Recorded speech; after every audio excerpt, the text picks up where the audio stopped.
Hello and welcome to Sports News Africa, the home of Africa's sporting conversation. In this edition, we'll take a look back at the stories that have made headlines this past week. Guinea target former France international Luis Fernandez in their search for a new boss. African football clubs return to CAF Confederation Cup action. And Ivory Coast captain Yaya Toure hints at quitting international football.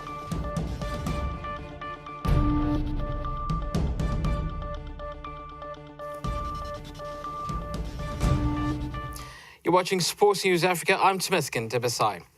The Guinea Football Federation looks set to name former France international Luis Fernandez as their new coach. The post was vacated by fellow Frenchman Michel Dussier, who quit after Guinea's quarter-final exit from the 2015 Africa Cup of Nations.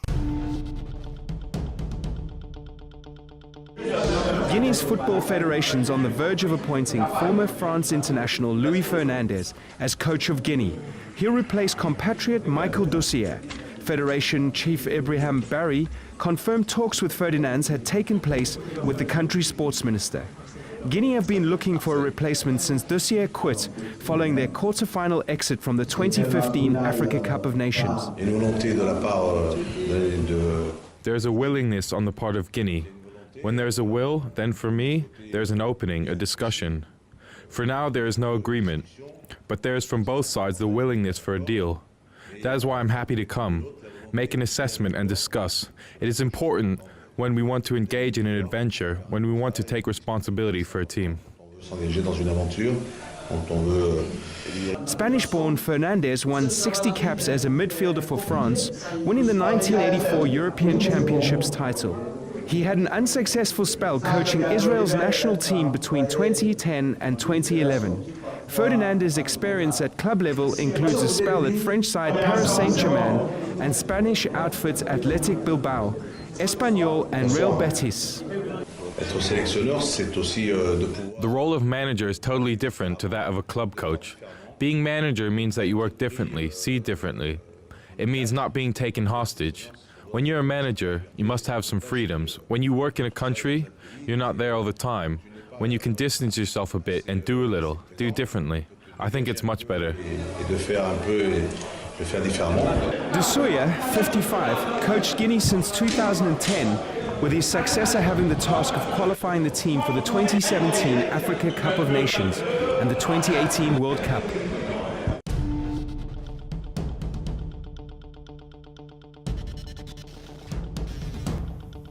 Elsewhere in the competition, South Africa's Orlando Pirates take a 2-1 lead to Kampala, where they face the Uganda Revenue Authority, also on Saturday.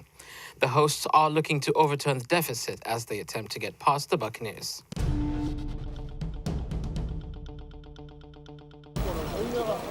Ugandan side Uganda Revenue Authority will be meeting South Africa's Orlando Pirates on Saturday for the return leg of the first round CAF Confederation Cup matches.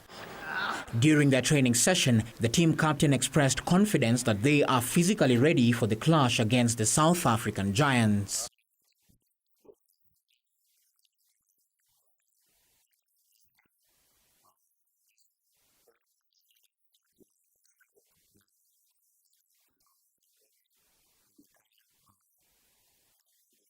URA suffered a 2-1 defeat at the hands of the Buccaneers during the first leg of the two-match playoffs, which was held in South Africa.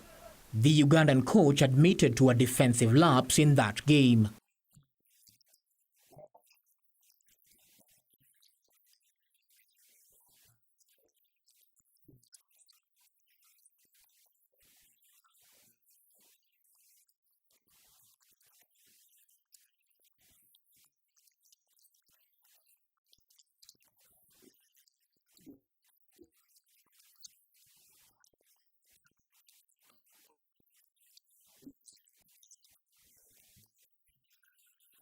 Despite enjoying a comfortable 2-0 victory over AC Victoria in the Ugandan Super League on Tuesday, the coach still has his doubts about his striking force. URA has lost two key strikers in Frank Kalanda and Peter Lwasa to injury.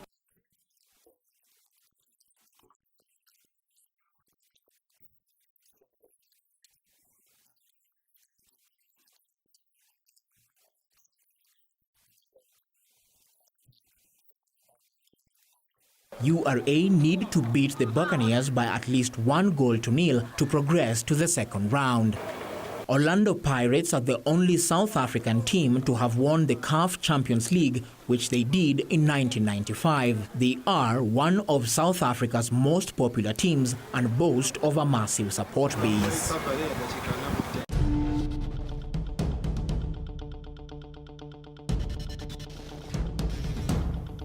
Coming up after the break on Sports News Africa, Ivory Coast captain Yaya Toure hints at quitting international football. And Ethiopia's athletes receive a hero's welcome on their return from China. All that is still to come. See you after the break.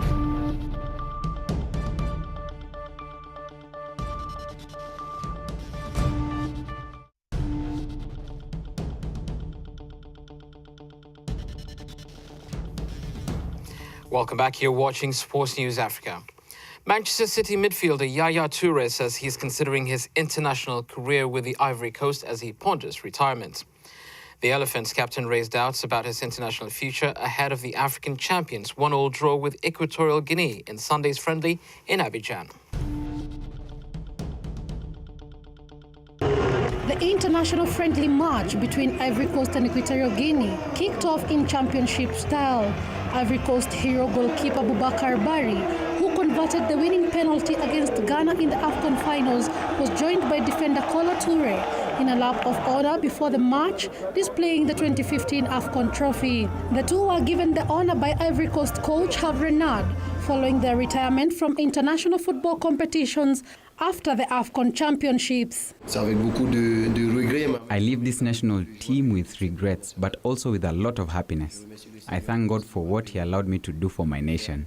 I won numerous trophies and I played with great clubs. But to have been unable to win an AFCON will have been like not having a career at all. I'm so proud of it. So proud of it. It is the most important trophy in my life. The match, aimed at the cementing celebrations by the new AFCON champions, ended with Ivory Coast struggling to save face. The visitors opened the lead after 13 minutes of action, with Spain-born teenage winger Ivan Salvador slotting in a goal in the Felix Houphouët-Boigny Stadium. But hosts came in with a late equalizer 18 minutes from time through Max Alain Grado to save the champions from embarrassment, with the match ending at 1-1. The Ivory Coast coach honored the two retired players after the game, citing the huge difference they had made to Ivorian football. I've been a coach for 16 years now, and I don't remember having trained a player like Kolo Toure, a player with such an exceptional mind. I want to congratulate him. 134 selections in his national team. This is outstanding. I hope we'll meet again. I'm sure that one of these days he'll be part of my staff, as he has all that is required to be a coach. Equatorial Guinea coach acknowledged their opponents, but also praised his team, who played well despite being the potential underdog in the match. I would like to congratulate Ivory Coast because they are an excellent football team and a great champion. They have a good coach and strong players. It is a big elephant that has played against a small Equatorial Guinea team. However, I would like to congratulate my players because they worked like tigers and were heroes as they lost to the African champions. The match came 4 days after a previous tie in Abidjan, where Ivory Coast beat Angola 2-0 in another friendly.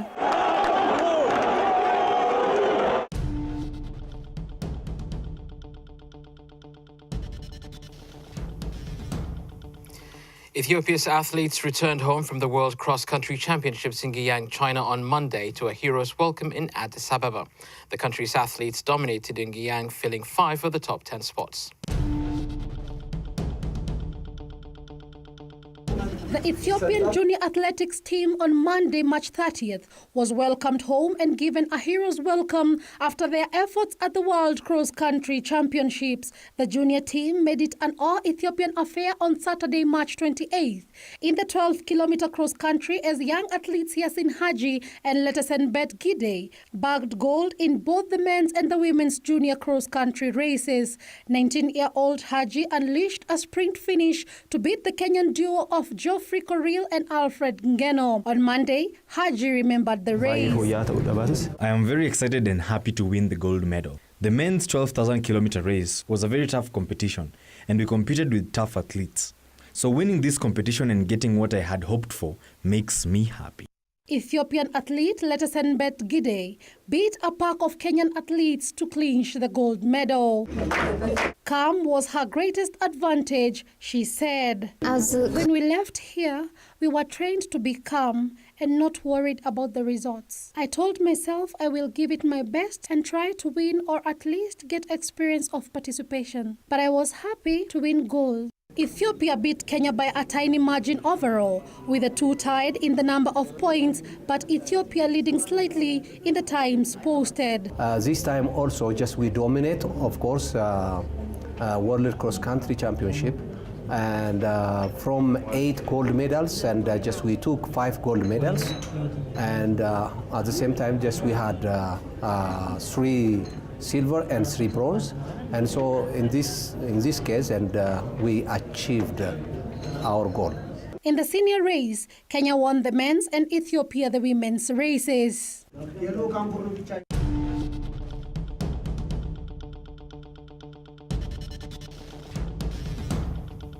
You're watching Sports News Africa. Time for another break now, but when we come back, Strathmore are crowned Kenya University Basketball League champions.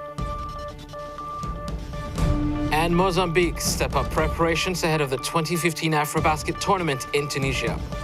See you after the break.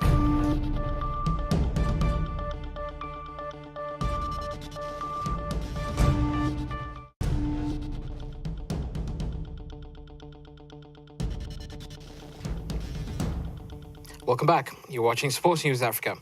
Strathmore University have emerged as champions as the Kenya University Basketball League came to an end at the weekend, while the United States International University ladies maintained their winning streak to lift the women's trophy.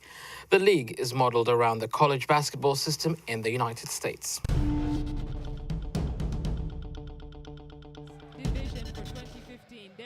Celebrations erupted in the indoor arena of the Kasarani Basketball Gymnasium in Nairobi, Kenya on Saturday as Strathmore and United States International University USIU were crowned champions in the Zuku-sponsored University Basketball League, ZUBL. The men's final was an interesting match between new finalists Strathmore University and Zetech University. Despite a brave fight by Zetech, Strathmore was the better team on the day, capitalizing on the offensive mistakes made by Zetech. The match ended with 53 to 44 points in favor of Strathmore. The women's category saw a much closer game as the United States International University fought hard to retain the title. USIU eventually beat Strathmore ladies 40 to 33 points in a grudge match final that pit the old rivals together.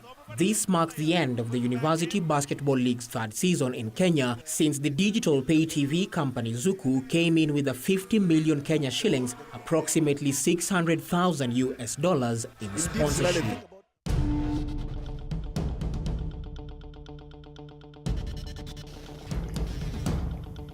Staying with basketball, and the Ugandan League has been boosted by a series of coaching clinics with former NBA coach Michael Scholl. Scholl was part of a 2-day intensive session in Uganda as universities gear up for the upcoming Zuku University's Basketball League.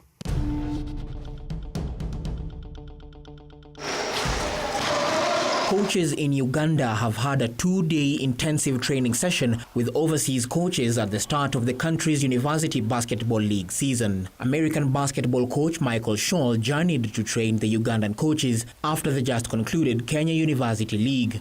The Kampala clinic, sponsored by Zuku in partnership with Miles & Associates International, hopes to groom coaches to develop the game as it becomes increasingly popular in Uganda. Basketball has evolved a lot. To a time when we never had trained coaches, to a time now when we have a number of coaches who are instructing people from elementary levels, that's schools, colleges, and universities. Which means now that those are places where basketballers are being groomed to come and play at competitive levels. The reason why you see that organizations like Zuku and the rest have come in even to come and sponsor, formerly, which wasn't really the case as far as basketball was concerned. The training concentrated on offensive and defensive concepts along with individualized instruction.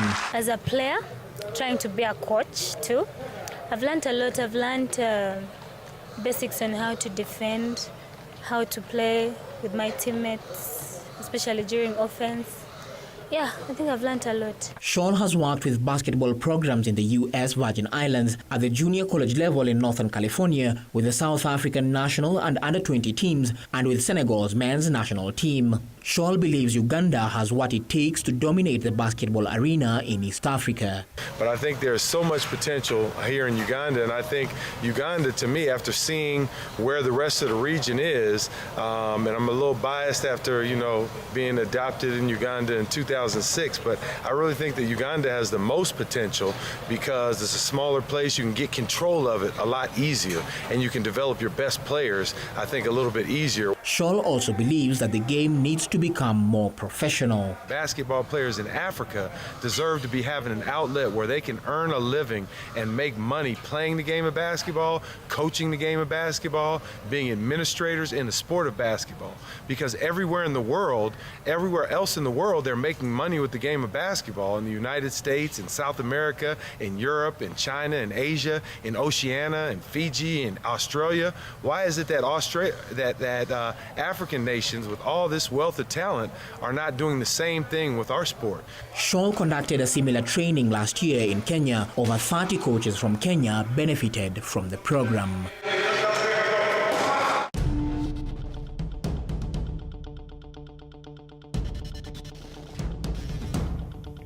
And finally, Mozambique have stepped up their preparations for the 2015 FIBA Africa Championships taking place in Tunisia this August.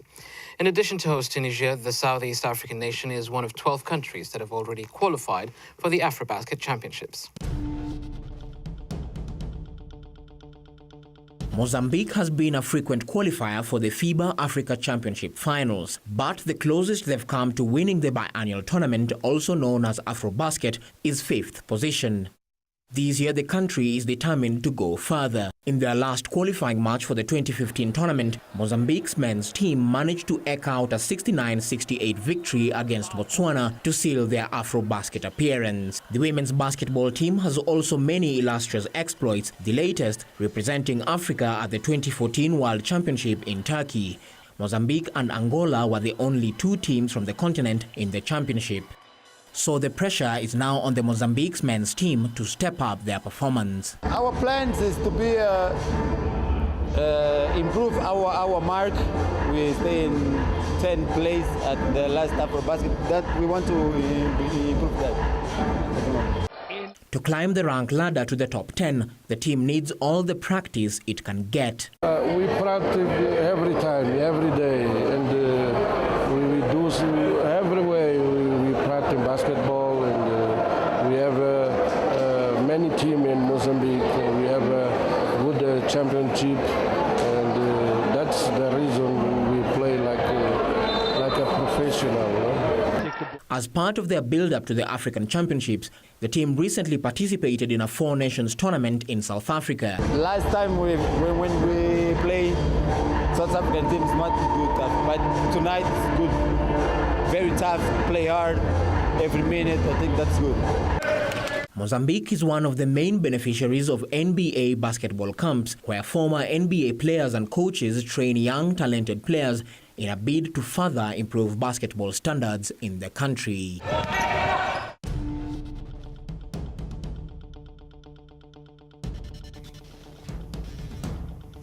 And that's the end of this edition of Sports News Africa. Join us again next time for all the latest from Africa and around the world. Bye for now.